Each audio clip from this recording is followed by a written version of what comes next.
Have a nice day, guys. Welcome back to this channel for another spearfishing episode on our Scarborough adventure.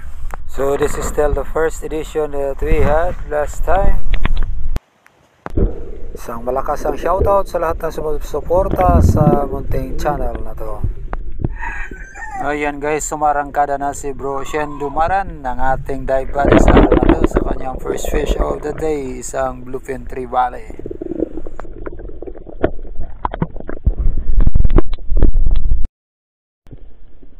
Bumaba tayo sa ating warm up drop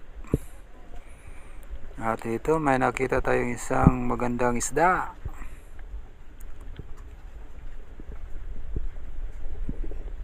Isang molemol. Ayan, parrot fish po yan mga lods. Pang warm up natin sa araw na to.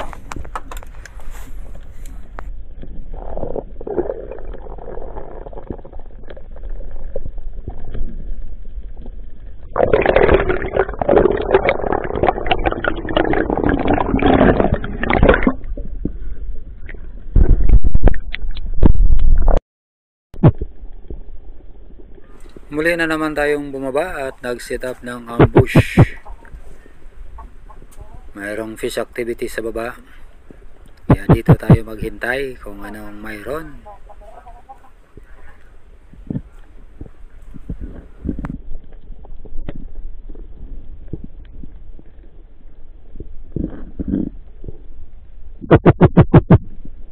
Dahil may lumalapit na isang magandang isda. Isang good size na Bluefin Tree Valley. Ayan, napakaganda ng panahon natin. Barbecue yan mga lods, walang kawala.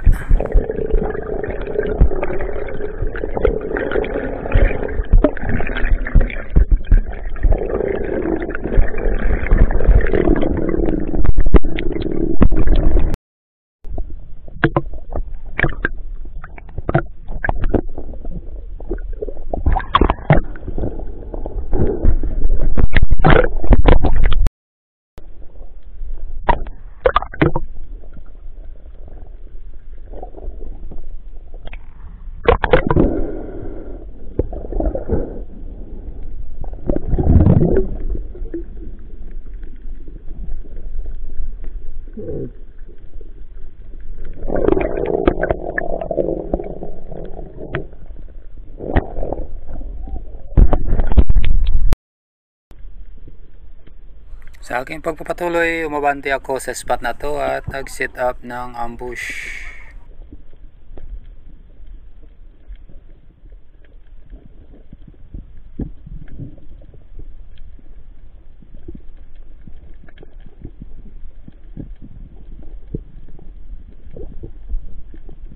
At dito, matyaga tayong naghihintay dahil mayroon tayong nakitang mga magandang isda sa malayo. Di lang nakikita sa ating camera dahil medyo mumurahin ang camera natin. Sana naman baka may mga sponsors dyan. Sponsors naman kayo ng GoPro. Kahit Hero 6 pwede na.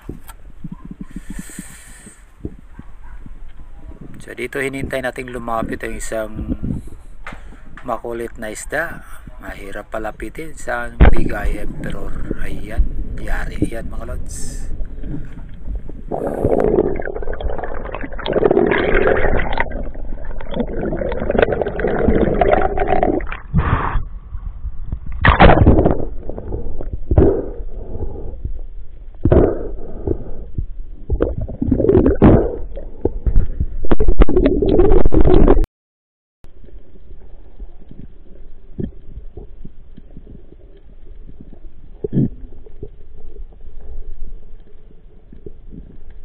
Muli na naman tayong nag-set up ng ambush.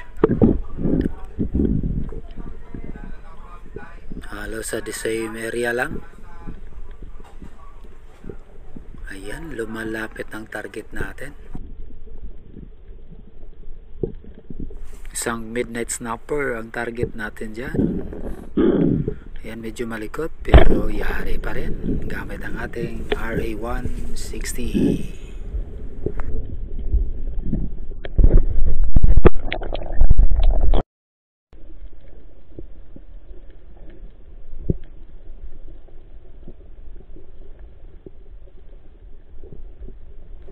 Dito umabante na naman tayo at nag-set up again ng ambush. Napakalinaw ang tubig sa area na to, kaya madali nating makita ang ating mga targets. Ayan, tumira na naman tayo. Isang magandang patama na naman. Isang sweet lips ang nangyari natin dyan, mga lods. Medyo sumabit nga lang ang isda, kaya kailangan nating balikan yan pagkatapos nating makapag-relax.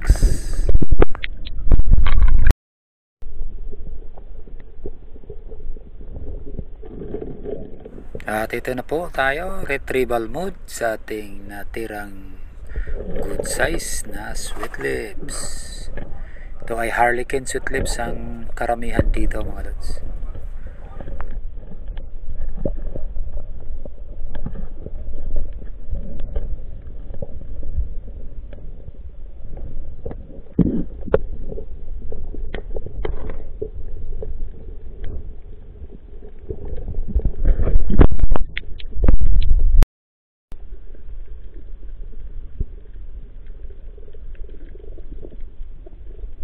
At dito may binanata na naman tayo, isang Big Eye Emperor. Pwede na ito, hindi naman kalakihan.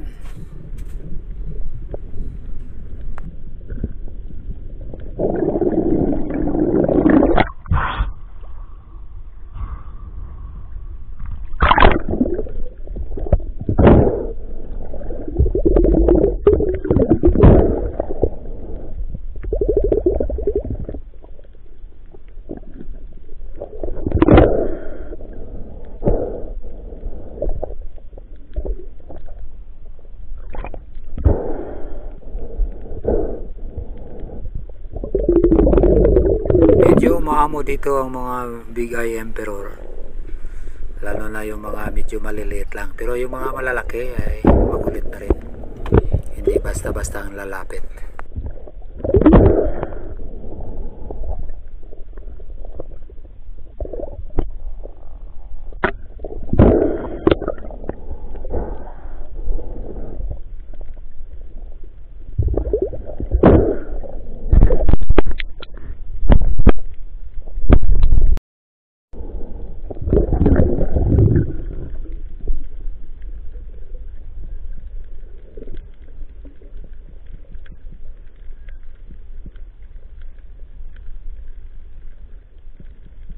Dito mayroon na naman tayong binanata na isang Big Eye Emperor. Ayan, drop shot, stone shot po yan, mga lods.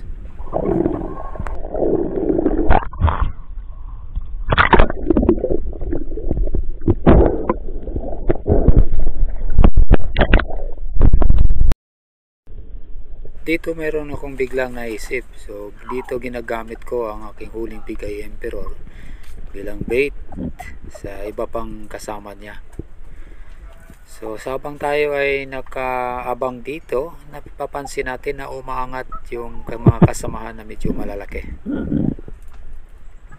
Kaya sa isip ko mukhang effective ang strategy na to. So ayan, dito unti-unti nang umangat yung medyo malaking kasama nito kanina.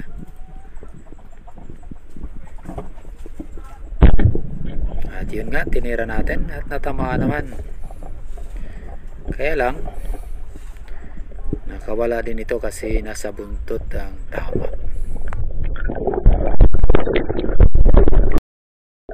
Sa muli kong pagbaba may nahuli akong isang good size na sweet lips, kaya ito hinila na natin, mga lods. Wala lang tayong video sa actual na pagtira nito, pero maganda ang tama. Ito hinihila natin kasama ang ating mga dating huli.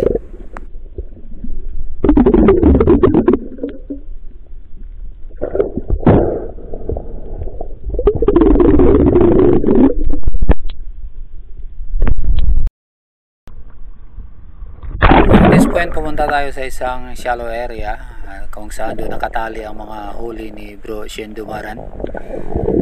Dito tinali ko rin ang aking huli. So hindi na ako gumagamit ng buya this time kasi kasaramihan naman sa nakikita nating mga isda dito ay mga sweet lips. At dito may nahuli na naman akong isang Big Eye Emperor.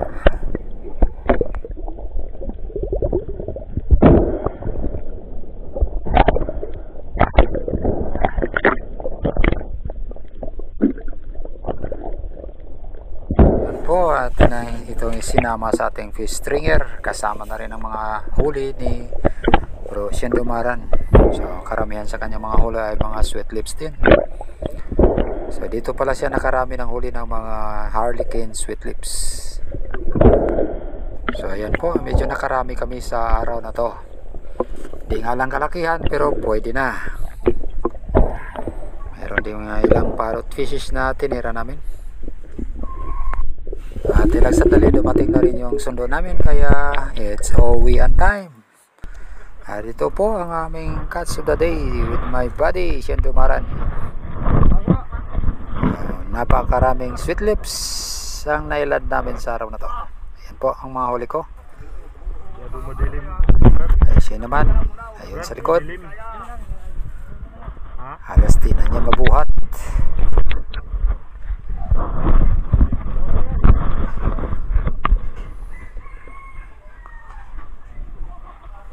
Po ang aming huli sa araw na to.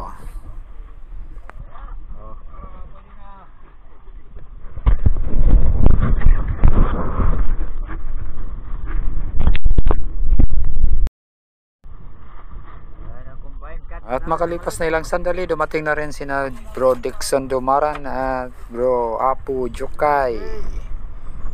Medyo marami ang kanilang huli, kasama si Bro Robert Wasawas. Medyo nakadali sila ng mga malalaki dito. Ayan po.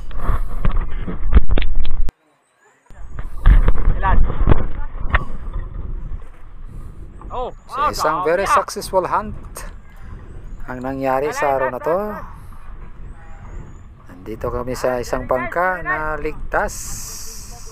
At ito po ang aking first edition sa spearfishing Scarborough Shoals of West Philippine Sea.